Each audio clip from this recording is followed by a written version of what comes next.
Hello guys, welcome back to my another video. आज हम देखेंगे chemical property of acid and bases. क्या क्या केमिकल प्रॉपर्टीज़ हो सकता है एसिड बेस का। एंड इससे पहले आपने पिछली वीडियो नहीं देखी तो प्लीज़ जाकर चैनल पर विजिट करें एंड वीडियो को देखें। उसके बाद ये वीडियो देखें तो ज़्यादा बेहतर समझ में आएगी। और आप चैनल पर नए हैं तो प्लीज़ लाइक शेयर सब्सक्राइब करें और घंटी का आइकन को दबाएँ लेटेस्ट वीडियो पाने के लिए।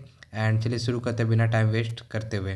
ठीक है, पहला पार्ट है केमिकल प्रॉपर्टीज़ ऑफ एसिड। इसका केमिकल प्रॉपर्टीज़ पढ़ेंगे, किसका, एसिड का पढ़ेंगे। उसमें पहला पॉइंट है एक्शन विथ इंडिकेटर। इंडिकेटर का क्या यूजेस है। ठीक है, अगर इंडिकेटर यूज़ करते हैं हम लोग एसिड में तो क्या एक्शन हो सकता है। They change colour of indicator. ठीक, इंडिकेटर एसिड और बेस इंडिकेटर। ठीक है, आर कॉम्प्लेक्स एसिड और base. Some commonly use acid base indicator are litmus solution phenolphthalein methyl orange and etcetera. मतलब इंडिकेटर का मतलब ये है कि हम इंडिकेटर से पता कर सकते हैं कि वो एसिड है या बेस है। ठीक है, अगर हम जैसे एक एग्जांपल में आप देख सकते हो, this indicator produce different colour in acidic and basic solution.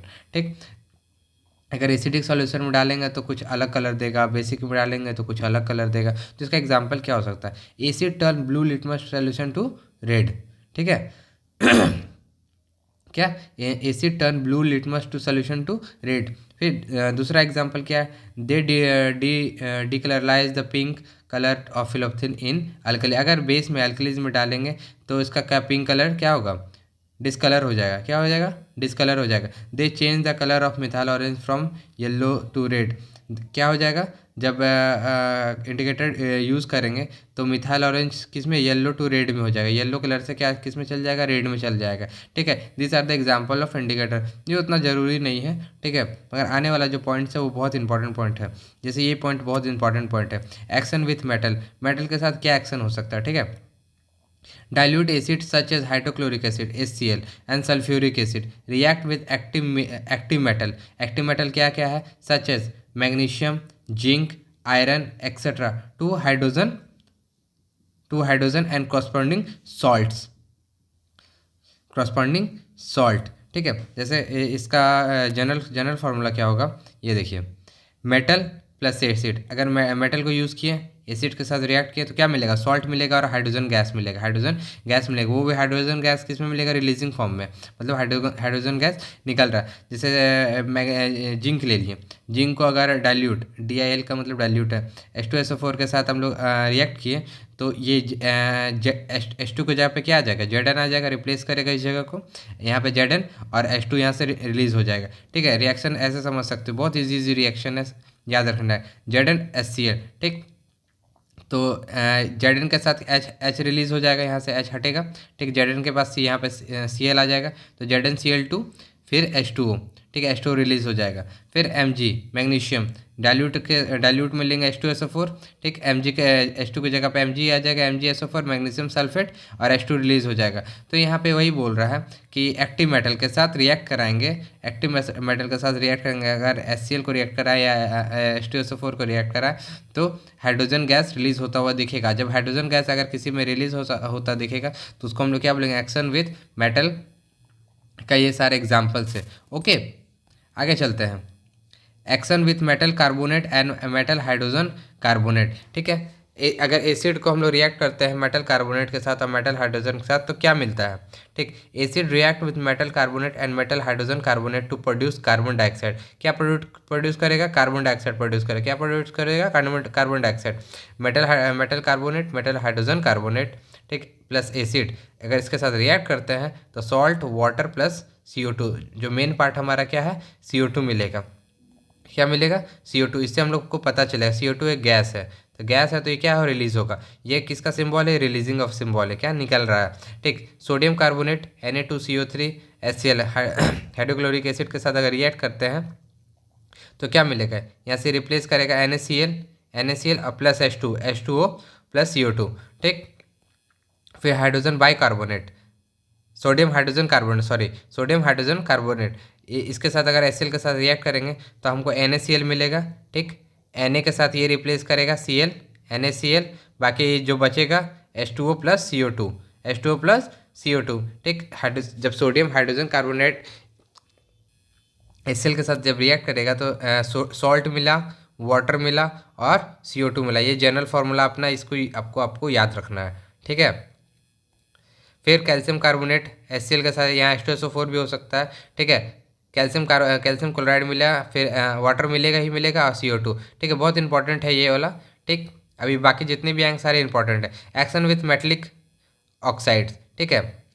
अगर एसिड को रिएक्ट करेंगे मेटलिक ऑक्साइड के साथ, सॉल्ट एंड वाटर मिलेगा, तो सॉल्ट एंड वाटर मिलेगा तो वो मेटलिक ऑक्साइड को जब एसिड के साथ रिएक्ट करेंगे, बहुत इंपॉर्टेंट ये आएगा चल के आपको 11 12 एंड इवन ग्रेजुएशन में भी काम आने वाला है।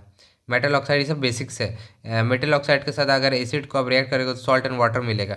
देखते हैं मेटल ऑक्साइड क्या होना है। ऑक्साइड मतलब वो, ठीक है। कॉपर ऑक्सीडेशन नंबर 2 ऑक्साइड, अगर HCl डाइल्यूट HCl के साथ रिएक्ट करेंगे तो कॉपर क्लोराइड मिलेगा, ठीक। H2O ये सॉल्ट का फॉर्म में है, ठीक है, ये सॉल्ट इसको बोलते हैं। MgO मैग्नीशियम ऑक्साइड H2SO4 के साथ रिएक्ट करेंगे तो मैग्नीशियम सल्फेट एंड H2O, ये भी एक सॉल्ट है, ठीक है।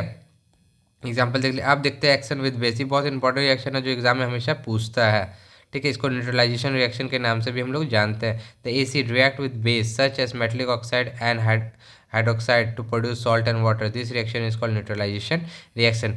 ये हम लोग पहले भी पढ़े हैं। एसिड प्लस बेस क्या मिलेगा, सॉल्ट एंड वाटर मिलेगा। एसिड और बेस को जब रिएक्ट करेंगे तो सॉल्ट एंड वाटर मिलेगा। एसिड HCl बेस, तो ये न्यूट्रलाइज हो गया ना, प्लस और माइनस, तो ये न्यूट्रलाइज हो गया। एसिड प्लस बेस ये न्यूट्रलाइज होगा तो क्या मिलेगा, सॉल्ट मिलेगा, एक वाटर मिलेगा। H2SO4 plus NOH sodium hydroxide, Na2SO4 और H2O, ये भी एक सॉल्ट है, ये भी एक ये भी वाटर है ही यार, ठीक है। न्यूट्रलाइजेशन का डेफिनेशन क्या, it is a chemical reaction in which ions from a acid react completely with ions or base to form undissociated water molecule, ठीक। अनडिसोसिएटेड वाटर मॉलिक्यूल मिलेगा तो उसको हम लोग क्या बोलेंगे, न्यूट्रलाइजेशन रिएक्शन बोलेंगे। इससे अच्छा आप ये वाला याद रख लेना, ये ज़्यादा अच्छा है, ठीक है। Acid plus base, symbol acid plus base क्या मिलेगा, सॉल्ट एंड वाटर।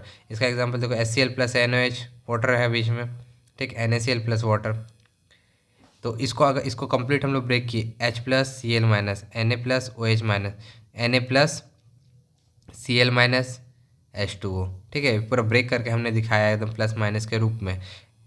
तो वाटर कैसे बन रहा है भाई, H प्लस और OH माइनस न्यूट्रलाइज हुआ, H2O मिला, ठीक। इसको हम लोग न्यूट्रलाइजेशन रिएक्शन बोलेंगे। न्यूट्रलाइजेशन इसलिए क्योंकि देखिए वाटर न्यूट्रलाइज फॉर्म में होता है। न्यूट्रलाइज फॉर्म में कैसे होता है भाई, तो H प्लस और OH माइनस जब रिएक्ट करता है तो ये तो प्लस माइनस कैंसिल हो गया, प्लस माइनस कैंसिल हो क्या, न्यूट्रलाइज फॉर्म बनाता है, ठीक। इससे ये आप याद रखना।